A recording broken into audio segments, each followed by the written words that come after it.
Listen up! If you thought AI was moving fast, buckle the fuck up. This week wasn't an update. It was an earthquake. We're talking OpenAI finally giving you a coding employee in ChatGPT. Manus AI in China, they're not just making pretty pictures. They're building visual problem-solving engines. Google's scrambling to keep search relevant. Anthropic, they're quietly building an AI that thinks for itself. This isn't about hype anymore.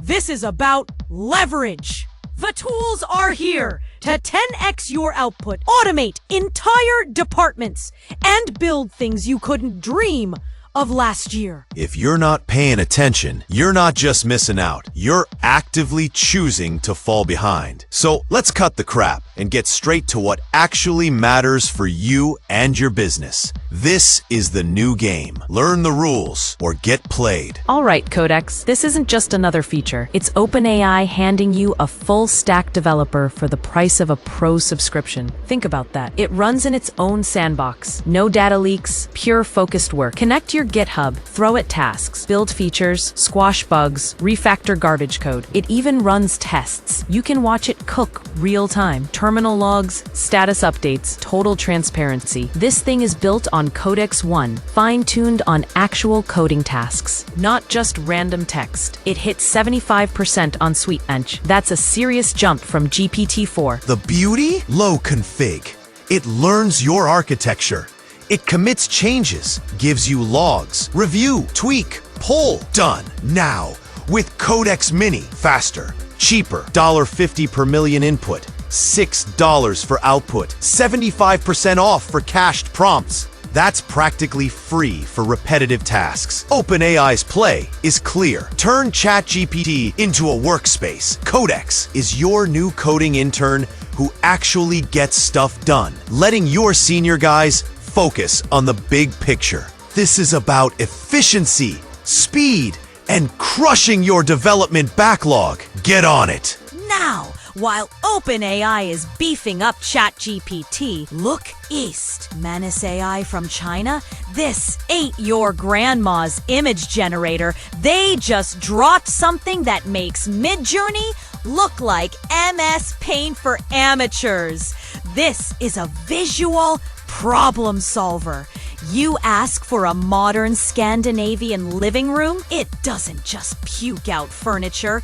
It analyzes intent, catalog, add visual, room layout, then it strategizes. Layout engines, style detectors, browser tools for trends, real IKEA furniture examples. Mwahahaha. It's applying color theory, spatial relationships, like a whole design team in a box. This is multi-agent architecture, baby! Separate modules collaborate. That's how it spits out entire product campaigns. Architectural mock-ups, platform-ready visuals, all brand consistent. The catch? Closed beta. Invitation only. But the message is loud and clear. China is not just catching up. They're aiming to dominate specific AI niches. If you're in e-commerce, marketing, design, you need to watch this space. The first to leverage this kind of tech at scale wins. Anthropic. They've been quiet, too quiet.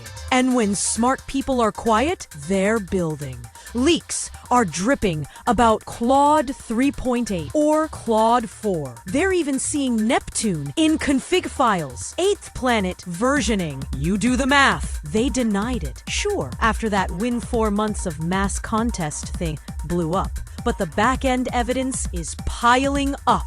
The big deal? True agentic behavior. This isn't just AI spitting out an answer. This is AI that reasons, plans, then acts. It calls tools, searches data, runs code autonomously. If it screws up, it rethinks and tries again. That's a real agent. This is what OpenAI's GPT-4 already does under the hood in ChatGPT. But Anthropic might give you more transparency, more control. Developers might see the entire thought process, not just the polished answer. They're also beefing up tool integration, search, databases, APIs, all in one flow. This is the next level of AI assistance. If they pull this off, Claude could become the go-to for complex multi-step tasks where you need an AI that truly collaborates. And speaking of Google, they're in a street fight for their life. CEO Sundar Pichai was on the All In podcast trying to play it cool about ChatGPT and Perplexity eating their lunch. His take? Disruption isn't inevitable unless you ignore it. Translation? We're scared, but we're fighting back. They've got 1.5 billion users on Gemini-powered AI overviews in search. That's not just snippets. It's an AI layer to keep you on Google. But the big one, AI mode, is coming. Full conversational search. Ask, follow up, refine. Gemini-powered assistant right in your search bar. This isn't a roadmap dream, it's real.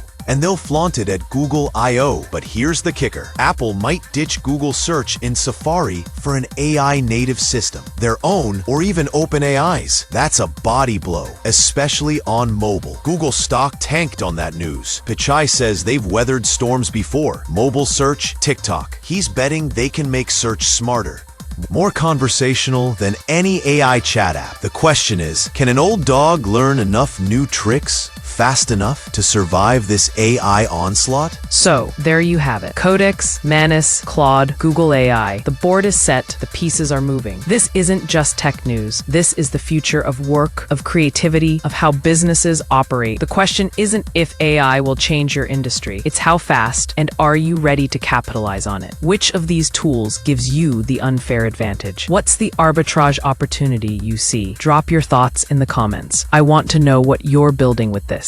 Like this video if you got value, and you damn well should have. Subscribe if you want to stay ahead of the curve and actually make money from these shifts, not just watch them happen. Go make it happen.